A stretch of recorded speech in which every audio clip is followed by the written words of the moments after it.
11 cabezas militares acaban de rodar dentro del chavismo. Estamos hablando de generales de alto rango, personas que juraron lealtad absoluta a Nicolás Maduro, figuras que durante años sostuvieron con mano de hierro la estructura represiva de esa dictadura y ahora en cuestión de horas han sido llamados a calificar servicio. Pero eso no es todo. Existe una pregunta que tiene en vilo a millones de venezolanos en este momento. ¿Está Vladimir Padrino López dentro de esa lista? La respuesta podría cambiar absolutamente todo el tablero político venezolano. Mientras tanto, Delcy Rodríguez prepara maletas para abandonar territorio venezolano por primera vez desde que asumió el control del régimen. Su destino: Colombia, la frontera, un encuentro con Gustavo Petro que genera más interrogantes que certezas. Y por si fuera poco, Estados Unidos acaba de confirmar que el restablecimiento de relaciones diplomáticas con Venezuela tiene condiciones muy específicas. No es un cheque en blanco, no es un perdón generalizado, no es reconocimiento de legitimidad, es un juego de ajedrez donde cada movimiento está calculado. Quédense hasta el final porque la información que viene es absolutamente crucial. Bienvenidos a Punto de Quiebre al Minuto. Comencemos por lo más impactante. 11 generales han sido removidos de sus cargos en las últimas horas. Esta cifra se suma a los más de 19 oficiales de alto rango que ya habían sido apartados después del 3 de enero. Estamos hablando de una purga sistemática, organizada, ejecutada con precisión quirúrgica dentro de las Fuerzas Armadas venezolanas. ¿Por qué está sucediendo esto exactamente ahora? La respuesta tiene múltiples capas que debemos analizar con detenimiento. Primero, recordemos que Estados Unidos ha dejado absolutamente claro que no puede existir cooperación en materia de seguridad con un país que mantiene generales sancionados en posiciones de poder. El Comando Sur de Estados Unidos emitió hace apenas horas un comunicado donde establece que una Venezuela alineada con Washington facilita la renovación de cooperación en materia de seguridad. Pero aquí viene lo importante. Venezuela tiene más de 2.000 generales activos en este momento. No todos están bajo investigación estadounidense, no todos tienen sanciones vigentes. Entonces, ¿qué resulta más práctico para el régimen de transición que lidera Delcy Rodríguez? Exactamente lo que están haciendo: identificar a quienes representan un obstáculo para la normalización de relaciones y apartarlos del camino. Pero aquí surge una pregunta que muchos están haciendo y que merece una respuesta directa. ¿Creen ustedes que esta lista fue elaborada únicamente por Delcy Rodríguez o tiene el sello de Washington? Déjenme su opinión en los comentarios porque este debate es fundamental. Analicemos la evidencia disponible. Estados Unidos mantiene información detallada sobre cada general venezolano involucrado en violaciones de derechos humanos, narcotráfico y corrupción. Las agencias de inteligencia norteamericanas han monitoreado durante años las actividades del llamado Cartel de los Soles. No sería descabellado pensar que parte de las negociaciones entre Washington y el régimen de transición incluya precisamente esto: una lista de nombres que deben desaparecer de la estructura militar. Y hablando de nombres que podrían desaparecer, existe uno que genera particular expectativa. Vladimir Padrino López, el ministro de Defensa que durante años fue el rostro visible del apoyo militar a Maduro, brilla por su ausencia en los últimos acontecimientos. No apareció en las reuniones con la comitiva estadounidense, no ha emitido declaraciones públicas. Su silencio resulta ensordecedor. Fuentes cercanas al gobierno de transición señalan que muchos militares internamente han solicitado que Padrino López rinda cuentas. Quieren saber por qué falló estrepitosamente todo el aparato de seguridad que supuestamente debía proteger a quien ellos consideraban su comandante en jefe. El fracaso de la operación de protección a Maduro representa una mancha imborrable en la carrera de Padrino López. Música. Ahora bien, entendamos algo fundamental sobre cómo funcionan estos procesos. Cuando una dictadura colapsa o entra en transición, los militares comprometidos tienen básicamente dos opciones: resistir y enfrentar las consecuencias, o negociar su salida a cambio de cooperación. Lo que estamos presenciando en Venezuela es exactamente esto último. Estos 11 generales, y probablemente muchos más en las próximas semanas, están aceptando retirarse porque entienden perfectamente la situación. Con Estados Unidos operando nuevamente en territorio venezolano, con la DEA y la CIA reactivando sus actividades, con sistemas de monitoreo electromagnético funcionando a plena capacidad, resulta imposible mantener las operaciones ilícitas que durante años les generaron fortunas. Déjenme preguntarles algo directamente.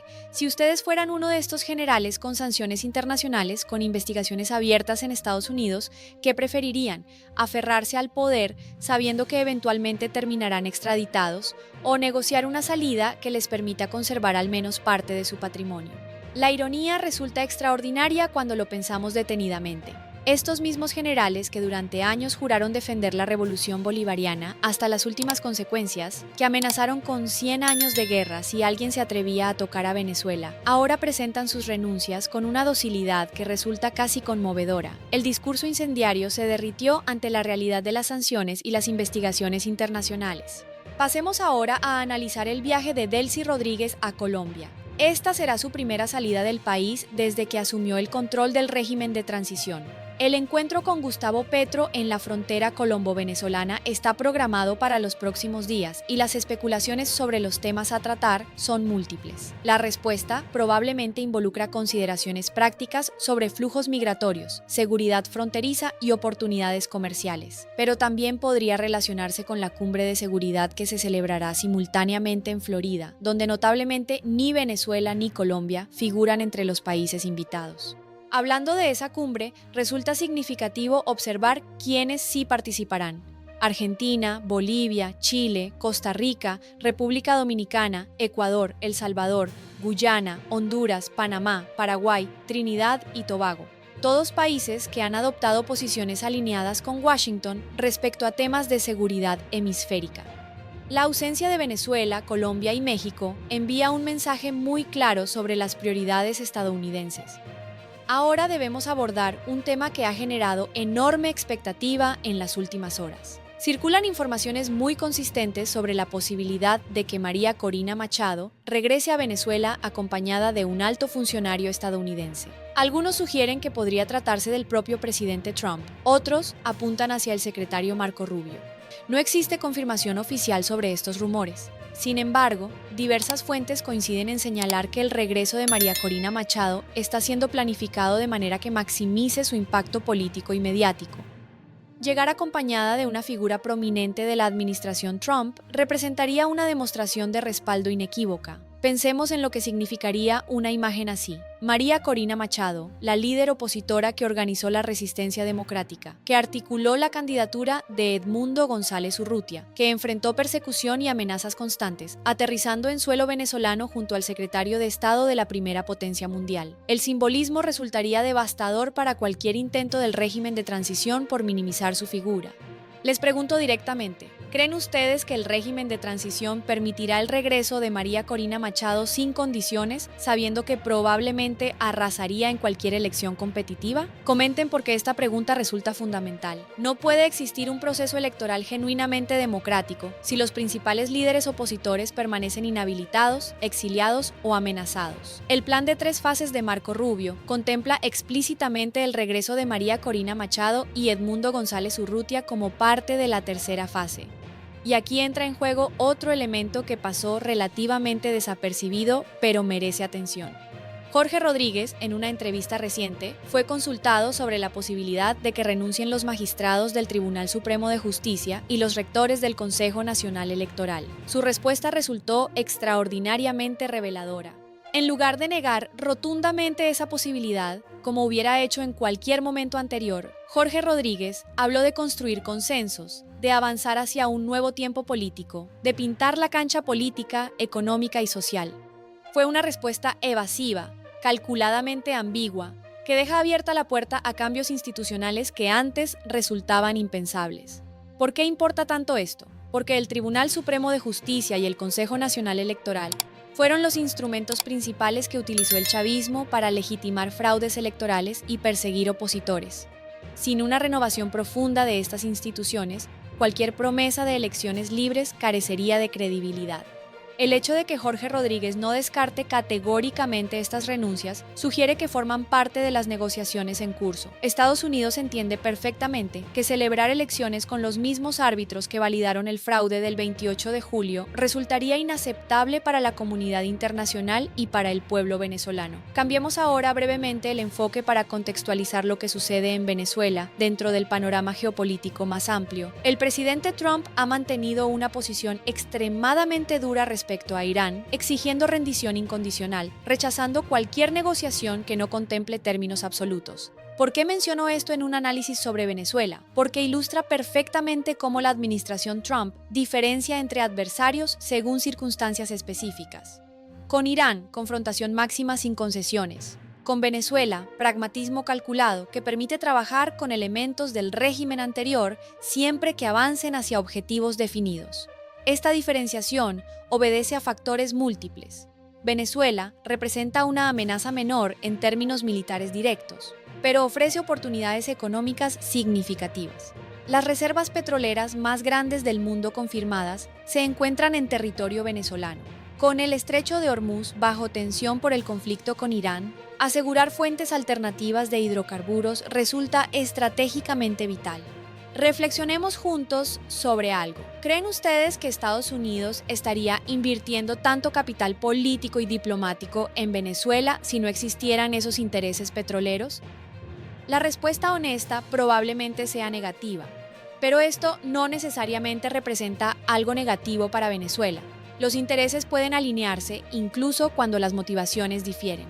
Estados Unidos quiere petróleo venezolano fluyendo hacia mercados occidentales. Quiere reducir la influencia rusa y China en la región.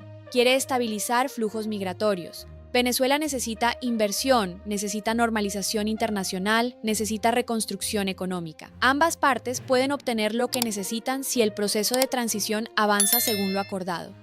El desafío reside en garantizar que los beneficios económicos de esta normalización lleguen efectivamente al pueblo venezolano, no solamente a las élites del régimen de transición.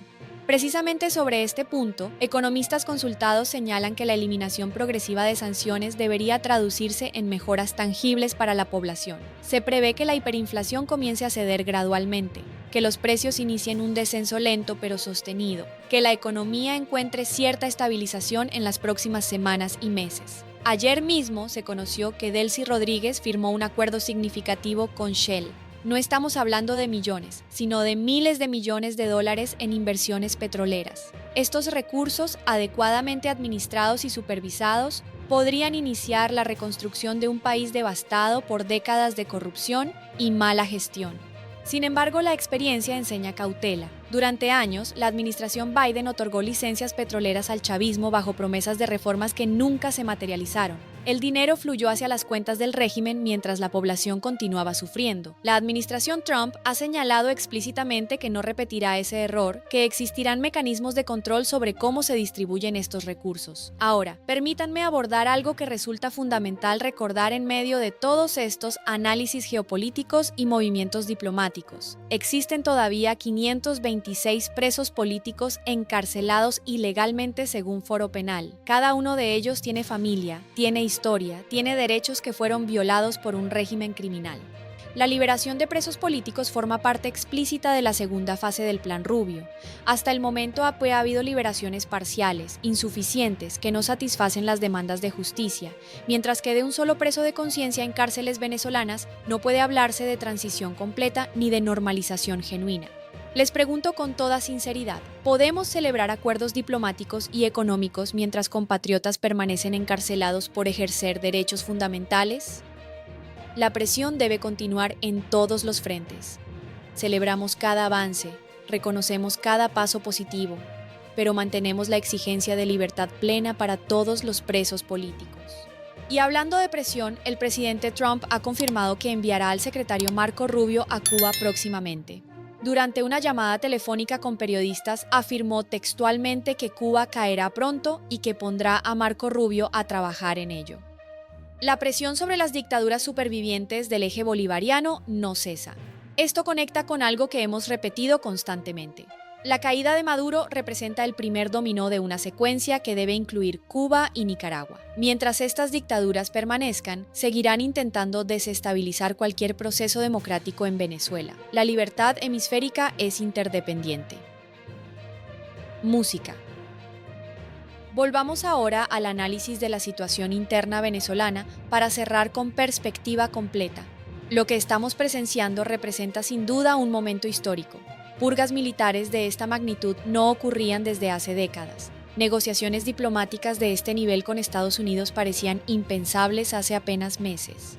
Diosdado Cabello, el hombre que amenazaba con 100 años de guerra, apareció sentado dócilmente en la reunión con la comitiva estadounidense. No protestó, no generó confrontaciones, no se convirtió en obstáculo. Entendió que su supervivencia depende de cooperar, no de resistir.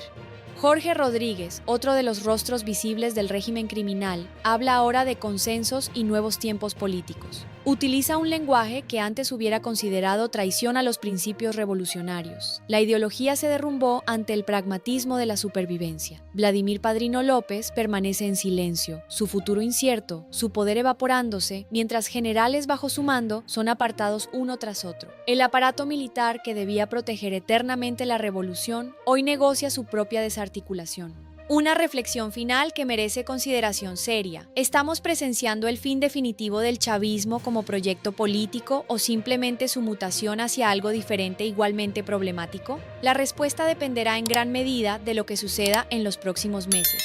Si las elecciones libres se materializan, si María Corina Machado puede competir sin restricciones, si el pueblo venezolano finalmente ejerce su derecho a elegir, entonces sí estaremos ante el cierre de un capítulo oscuro. Pero si las promesas se diluyen, si los plazos se extienden indefinidamente, si las elecciones resultan nuevamente manipuladas, entonces simplemente habremos cambiado un rostro por otro mientras la estructura de poder permanece intacta.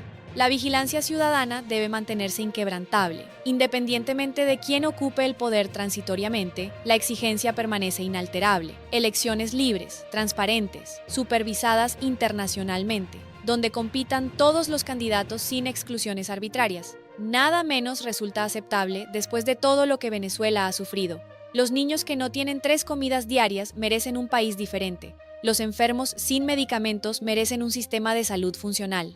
Los abuelos con pensiones miserables merecen dignidad en su vejez.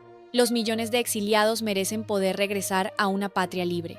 Todo esto es posible si el proceso de transición avanza genuinamente hacia la democracia. Los recursos están ahí, las reservas petroleras existen, el talento humano venezolano permanece dispuesto a reconstruir su país. Solo falta que quienes actualmente controlan el poder cumplan los compromisos adquiridos.